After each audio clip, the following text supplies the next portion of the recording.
Amen. Je vous prie de retrouver nos places. Je tiens à dire qui a permis que nous soyons là ce matin dans le cadre de ces assises. Je dis un grand merci au pasteur Guélor ainsi qu'à toute l'équipe de l'organisation. Et pourquoi pas aussi à vous qui êtes là ce matin. Je pense à saluer aussi les aînés, les pères qui sont là. Nous nous sentons honorés par leur présence. Comme a dit déjà les modérateurs, le thème qui nous est confié, c'est les enjeux de la gestion du ministère et de la famille dans l'Église. Pour ce faire, je vous invite à lire des portions des Écritures. Nous commençons avec les livres de Proverbes, chapitre 24. Nous lisons le 3e verset. Et ensuite, nous resterons toujours dans le même livre de Proverbes. Mais cette fois-là, ça sera le 9e chapitre et le verset 1er. Commençons avec Proverbes, chapitre 24, verset 3. La Bible déclare ceci. C'est par la sagesse qu'une maison s'élève et par l'intelligence qu'elle s'affermit. C'est par la sagesse qu'une maison s'élève et c'est par l'intelligence qu'elle s'affermit. Proverbe 9, verset 1er. La Bible dit, la sagesse a bâti sa maison. Elle a taillé ses 7 colonnes. Nous bénissons Dieu pour la lecture de ces passages. Les enjeux de la gestion du ministère et de la famille dans l'Église. Les enjeux. Que devons-nous attendre parler par les enjeux? Les enjeux, en parlant des enjeux, vous devez savoir que c'est juste ce que l'on peut perdre ou l'on peut gagner dans une compétition. Quand on est dans les ministères, nous devons savoir qu'il y a aussi des enjeux dans le ministère. Et si on ne fait pas attention à ces enjeux, le ministère peut faire naufrage, on peut faire crash. Et même au niveau de la gestion des familles, il y a des enjeux. Ce que l'on peut perdre ou ce que l'on peut gagner. Et dans le cadre de notre thème, les enjeux de la gestion du ministère et de la famille dans l'Église, ici, il est question que nous puissions arriver ensemble à faire l'analyse des différents éléments qui peuvent entraîner la réussite dans nos vies ou dans nos familles, ou soit aussi ces mêmes éléments peuvent aussi provoquer l'échec dans nos vies ou dans nos familles. Et face à cela, nous sommes appelés à accorder une attention toute particulière aux enjeux. Ce sont les éléments à ne pas négliger. On doit les considérer. Parce que si on ne les considère pas tels qu'ils sont là, le ministère peut chuter. Les familles peuvent chuter. Une attention particulière est nécessaire. Les enjeux de la gestion du ministère et de la famille. Il y a déjà deux éléments qui constituent notre thème, deux éléments clés. Il y a le ministère d'un côté et il y a la famille de l'autre côté. Et laissez-moi déjà vous dire que réussir dans le ministère et échouer dans la famille, c'est un échec global. On ne peut pas prétendre avoir un réussite dans le ministère si cette réussite ne s'accompagne pas de la réussite au niveau des familles. La réussite dans le ministère est nulle si au niveau des familles nous avons échoué. Et sachons que la réussite dans le ministère ne se mesure pas par rapport aux bâtiments que nous avons construits, par rapport aux exploits que nous avons réalisés, par rapport aux campagnes que nous avons organisées. Tout doit commencer au niveau de la famille. Et réussir dans le ministère ne doit pas simplement se limiter à notre vie. Cette réussite doit être réussite même après notre mort. Aujourd'hui, nous bénissons Dieu, l'apôtre Jacques-André Vernon n'est plus là.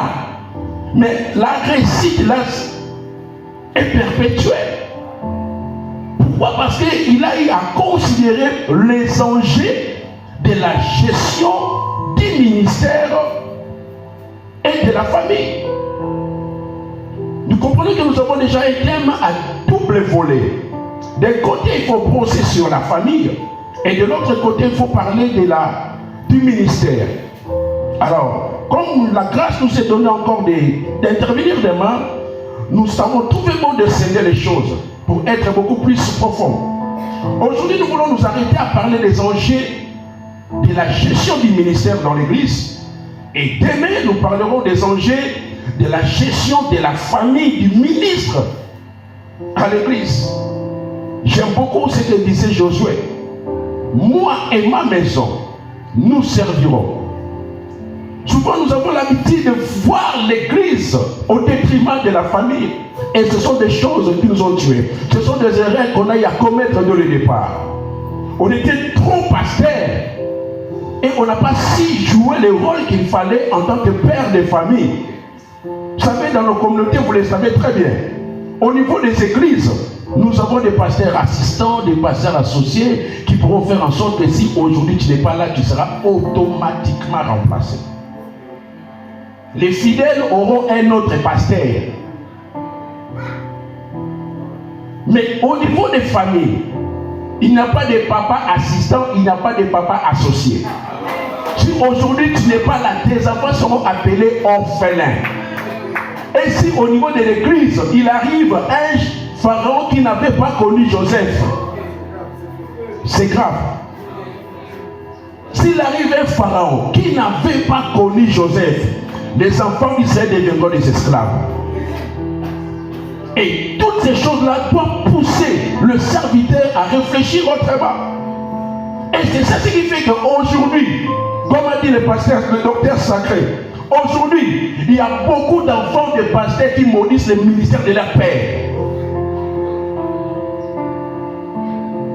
Beaucoup d'enfants de pasteurs qui ont commencé à maudire le ministère de leur père. Je n'ai jamais oublié ce récit qui nous a été relaté. Un pasteur était décédé. Les collaborateurs de ces pasteurs sont arrivés au deuil.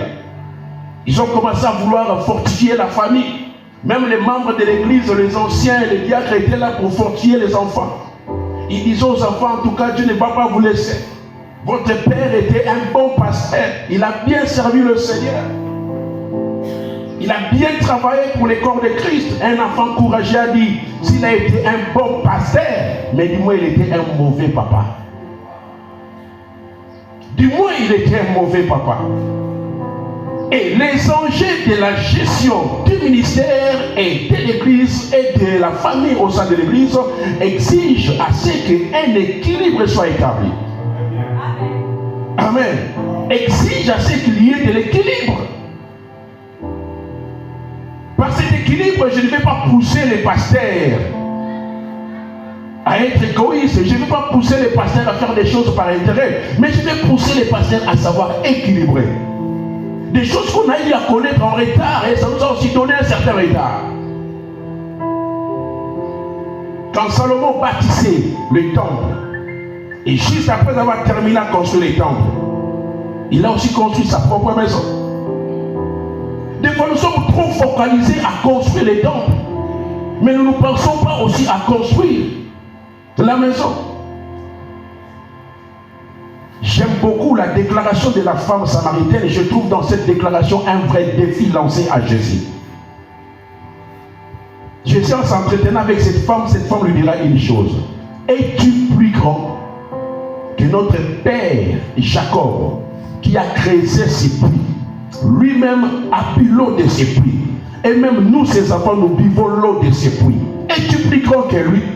C'est-à-dire, la grandeur de Jacob, ça se voit au travers des réalisations qui se sont pérennisées plusieurs années après lui. Jacob n'était pas là, mais le puits de Jacob est là. Et aujourd'hui, le puits de Jacob fait partie des lieux touristiques qui fait entrer de l'argent même au trésor public. Et une partie va, dira-t-on, à la lignée. Parce qu'il a laissé. Les enjeux exigent à ce qu'après nous, que l'on parle de nous, même si nous ne sommes plus vivants. Comment arriverait-on à parler de nous sans être vivants? C'est quand les gens voient les œuvres que nous avons laissées. Aujourd'hui, apôtre Jacques-André Vernon n'est plus là. Mais nous autres, là, nous bénéficions de sa grâce. Moi, là, je bénéficie de sa grâce. Il a laissé un ADN. Et nous marchons sur base de cet ADN-là. Et cela est important. Pourquoi? Parce qu'il a eu à mettre en place un système de jeu. Il a eu à respecter les enjeux. Comment Commençons avec les enjeux de la gestion du ministère dans l'Église. Comme j'ai dit, la gestion du ministère dans l'Église exige vraiment et surtout de la sagesse. Sans cette sagesse, beaucoup de ministères s'écroulent comme des châteaux de cartes. Sans cette sagesse, Proverbe 24 qu'on a lu ensemble ce matin au verset 3 et qui dit la Bible, c'est par la sagesse qu'une maison s'élève. Et c'est par l'intelligence qu'elle s'affermit. C'est-à-dire, on peut avoir bâti une maison, mais si on n'a pas la sagesse, la maison va s'écrouler. Vous avez parlé des vérificateurs. Quand les vérificateurs viendront, la maison peut s'écrouler. Puisque les vérificateurs viendront avec l'intention de vérifier la solidité de la maison. Que vous le vouliez ou pas, dans les ministères aussi, il y a des vérificateurs, il y a des tempêtes, ça souffle, des vents contraires. Mais si on ne sait pas bâtir par la sagesse, quand les vérificateurs viendront, ça va s'écrouler. Les ministères, sachons-les que ça ressemble à une maison qui doit être bâtie par la sagesse. La sagesse, Proverbe 16, 22, poursuit en disant que la sagesse est une source de vie pour celui qui la possède. Et les châtiments des insensés, c'est de la folie. Le ministère fait face aux enjeux. Fait face aux enjeux. Et beaucoup d'éléments dans ces enjeux sont à prendre en considération. N'oubliez pas, je dis que les enjeux sont des choses à perdre ou à gagner. Ou à gagner. Comment arrivera-t-on à perdre ou comment arrivera-t-on à gagner? Il faut qu'on puisse analyser toutes ces choses-là. Il faut analyser toutes ces réalités qui peuvent entraîner le succès, analyser toutes ces réalités qui peuvent aussi provoquer la chute. Et le deuxième qu'on a lu ensemble, le deuxième passage, Proverbe 9, verset 1er, dit: la sagesse a bâti sa maison et elle a taillé ses 7 cornes. La sagesse, elle a bâti sa maison et elle a taillé ses 7 cornes. Alors, pour bien faire la gestion du ministère, nous devons faire appel aux colonnes taillées par la sagesse. Et cela est très important. L'autre colonne là, vous savez, avant d'y arriver, il y a une chose qui a tué aussi Salomon, c'était quoi? Écoutez quand même déclare à propos de Samson, Juge chapitre 16. Comme cette Delilah-là était chaque jour à les tourmenter et à l'importuner par ses instances, l'âme de Samson s'impatienta à la mort et Samson lui a ouvert le secret. Samson, s'il avait bien réfléchi, il pouvait déjà dès le départ comprendre les mauvaises intentions de cette femme et le libérer. Puisqu'avant c'était sûr, on me lit avec des cordes neuves, je serais fragile. À Calliope, à Béhima Philistin, au Katia. On comprend les gars que moi je suis Zamabé. Vous savez, des fois, l'intelligence peut nous épargner de beaucoup de shit. De beaucoup de shit. Comprenez que non, allez, moi je suis là. Et là, pour un bébé, c'est là le tombe.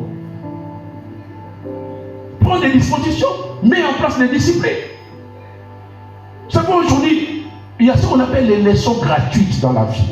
Même dans les ministères, il y a des leçons gratuites. Un homme intelligent apprend de ses erreurs, mais un homme sage apprend des erreurs des autres. Des fois, tu n'as pas besoin de commettre certaines erreurs pour apprendre de ces erreurs-là. Non. En tant que sage, tu n'as qu'à t'inspirer de ce qui est arrivé aux autres avant toi. Et ça doit te donner la leçon. Parce que voilà, et Christ est pendant la poignée. Ah, abandon de manasera. Et bandara d'abord de gagner. Ah, par contre, il a voté, il a qu'il a moitié qu'il a gagné. Et jusqu'à ce qui devait arriver arriva. Mais toi, comprends déjà que non, terrain oyo et ça m'appelle, je dois déjà me préserver de cela. Tu dis que non, je suis loin. Laissez-moi te dire, tu ne seras pas plus que Samson. Et les Philistins avaient bien étudié Samson. Les Philistins ont fini par comprendre que pour terrasser Samson, on n'a pas besoin d'envoyer une grande armée. On va juste envoyer une très belle fille. Envoyez seulement une très belle fille. Si on voit une grande armée, Samson va nous tuer tous. Mais si on voit une très belle fille, nous connaissons déjà la faiblesse de Samson. Ça veut dire que les Philistins avaient pris le temps d'étudier Samson. Et Samson lui-même n'avait pas pris le temps d'étudier ses faiblesses. Dans la vie, bien-aimé, tu peux être comme le général Nama. Par toi, tu peux libérer toute une nation syrienne. Mais il y a une lèpre.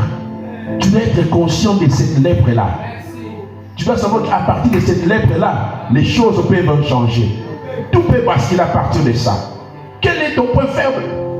Ce n'est pas pour exposer cela, mais pour que tu puisses te préserver. En tout cas, et vous savez, des fois, Dieu fait cela pour que lui seul reste Dieu. Pour que lui seul reste Dieu. C'est comme les chars de l'apôtre Paul. Pour que Dieu seul reste Dieu. Le ministère, que dire de Géasi, les exemples sont légion. Sans intelligence, Géasi commence à suivre l'argent. Après, tu commences le ministère, tu cherches à rouler carrosse comme celui qui a fait 10 ans dans le ministère. Église dans les sommes nous pas monter. Mais il y a le roulé dans mon tout cas, il y a $15 000.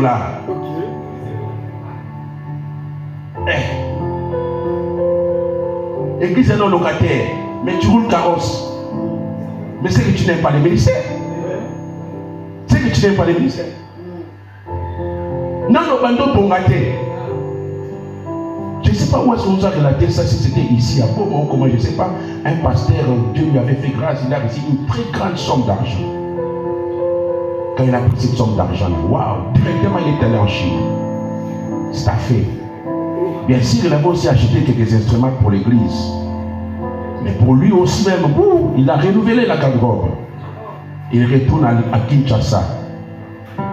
Un mois après, les bailleurs me disent que non, la parcelle de l'église est en vente. Mais si vous me donnez seulement autant, je vais vous laisser ça. Les mêmes montants.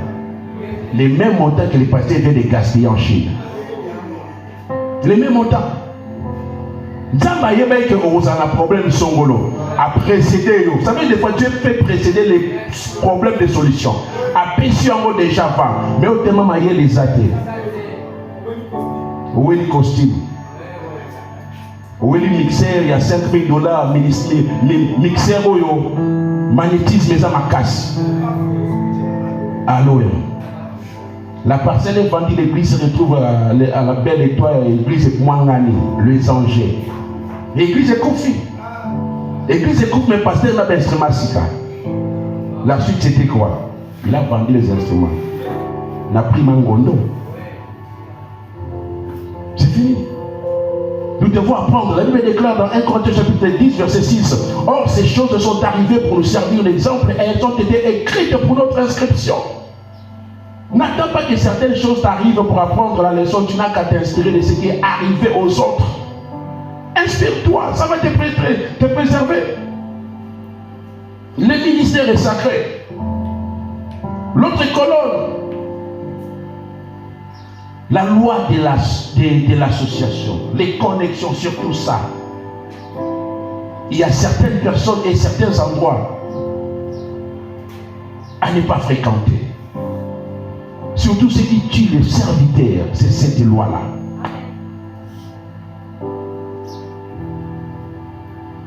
C'est cette loi-là.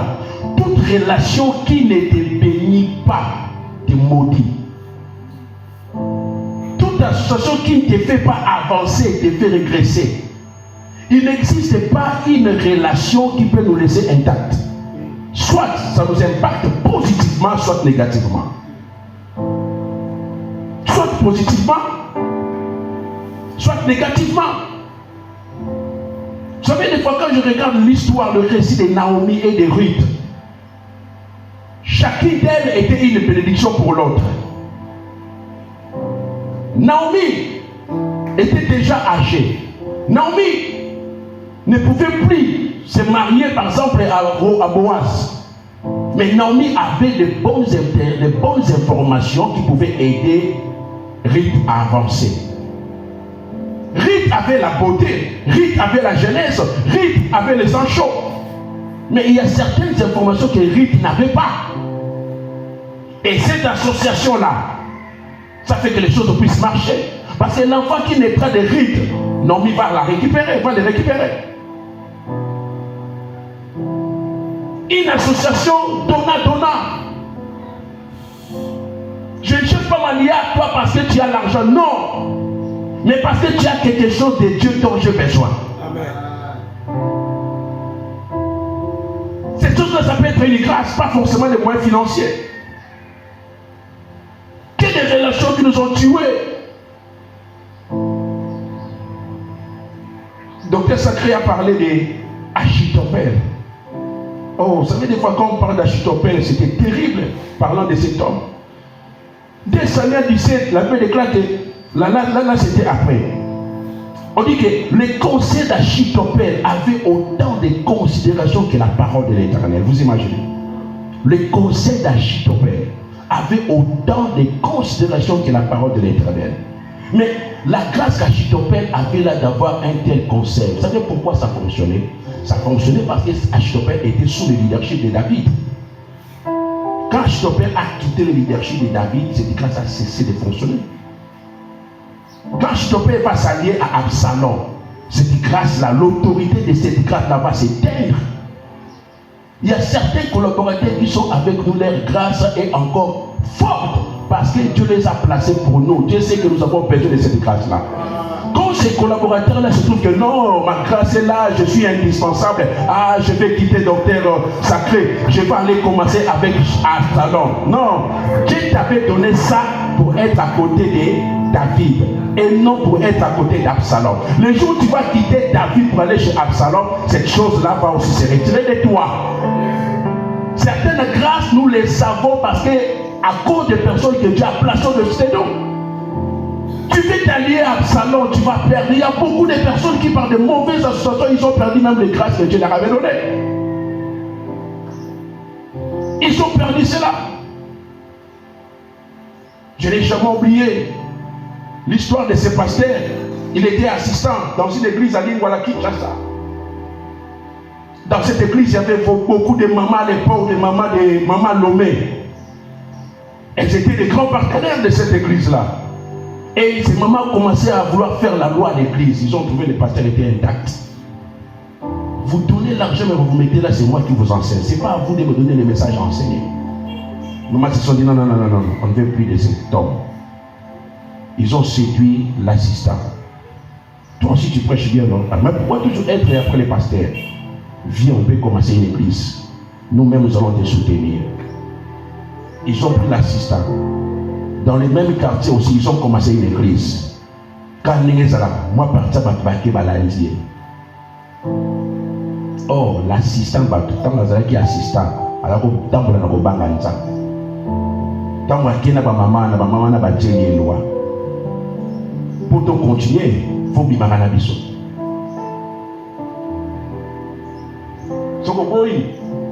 Si tu fous sur loyer, tu récupérer des instruments. Azaki na shota banjo CD. Oh, bateau azaki na posa ba semence na ye. Tant ka ba ju semence na ye et s'il ba boire ici. Ko boire ça va boire ici le ministère PCG. Aujourd'hui, il est par terre. Il est par terre. Il est par terre.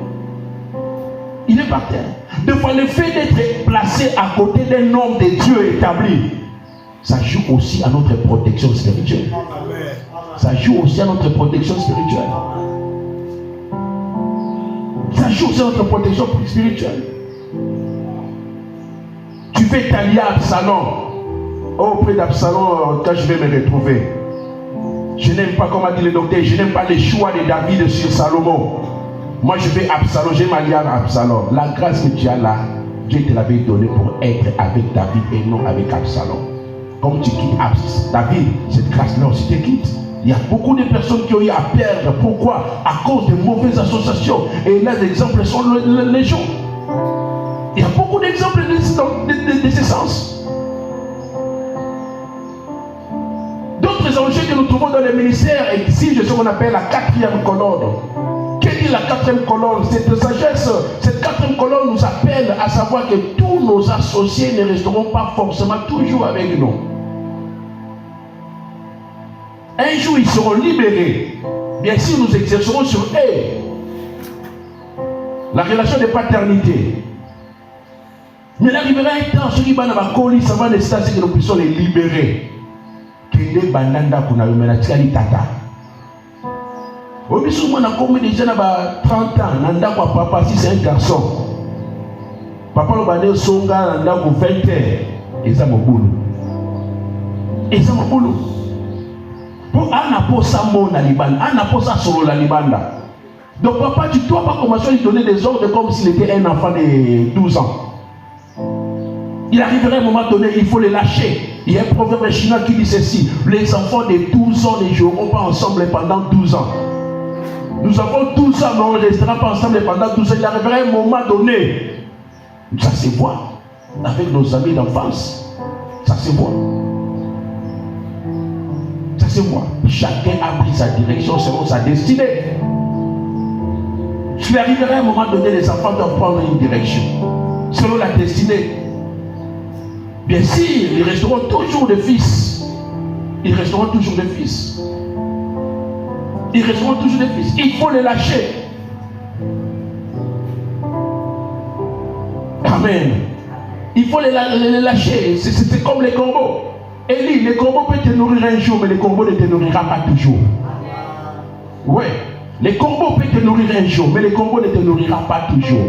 Dieu t'a donné les corbeaux pour un temps. Mais il arrivera un moment donné où les corbeaux ne viendront pas. Ce n'est pas que les corbeaux se révèlent. Non, non, non. C'est le temps de laisser les corbeaux. Parce que Dieu va pouvoir. Et j'ai compris une chose dans le ministère. Dans le ministère, quand Dieu permet à ce qu'un collaborateur puisse les quitter ou qu'il soit envoyé pour aller ailleurs, sachez que Dieu va les remplacer par un autre collaborateur qui sera aussi plus dynamique que celui que Dieu a libéré. Au début, quand on demandait que Moussala Oyo, surtout dans la ville, le rôle est à Poma Oyo. Ah, aussi peut être serviteur, on formé, pam. Voilà, on va miter. Oui, bon, mais on est soit. Aussi, mais tu as café Oyo. Formation, comme un vrai modérateur. Oh, je peux faire les stages à Kinshasa. Au début, la modératrice n'a vu nos pédas créés. Le rôle est l'histoire. Mais quand tu m'enseignes que non, quand un collaborateur part, ne pleure pas, ne pleurniche pas, ne t'agite pas, ne t'inquiète pas, ne te lamente pas, Dieu enverra un autre qui sera meilleur que celui qui vient de partir. C'est ça. C'est celui qui vient de partir. Après, il y a beaucoup de choses aujourd'hui, peut-être que je me suis limité à ces 4e colonnes. Il y a beaucoup de choses à dire. Dieu nous fera grâce avec l'État pour les aborder. Les signes après les autres. Sinon, que Dieu nous bénisse pour cette portion que nous avons écoutée ce matin. Nous acclamons les Seigneur. Je vous invite à nous tenir debout et à dire à Dieu un mot. Yahweh, Yojali, Bolingo, Ya Solo, pour l'amour.